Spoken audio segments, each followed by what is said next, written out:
ये क्या है? आकृतियां। ज्यामितीय आकृतियां। तो उनके जो क्षेत्रफल होते हैं, परिमाप, आयतन, इनको क्या करेंगे अपन?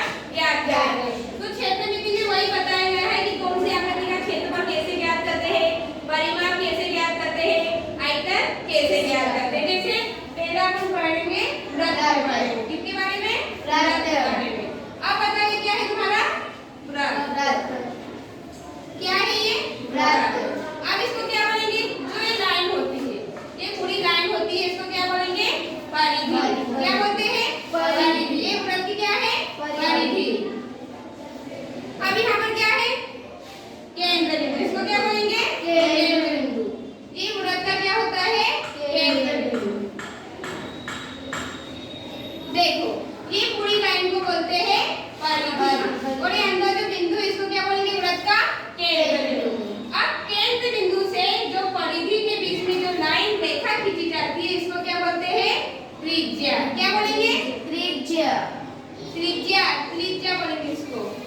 केंद्र बिंदु से परिधि के बीच में जो लाइन खींची जाती है, जो रेखा खींची जाती है, इसको क्या बोलते हैं? त्रिज्या। और त्रिज्या को किससे दर्शाते हैं?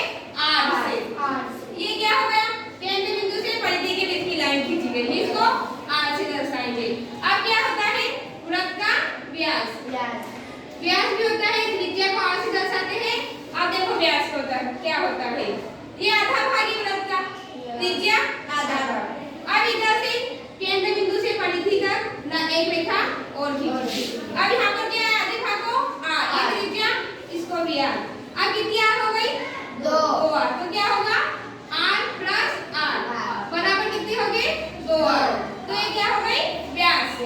वृत्त का क्या निकल आया? व्यास। वृत्त का व्यास क्या होता है? 2 आर।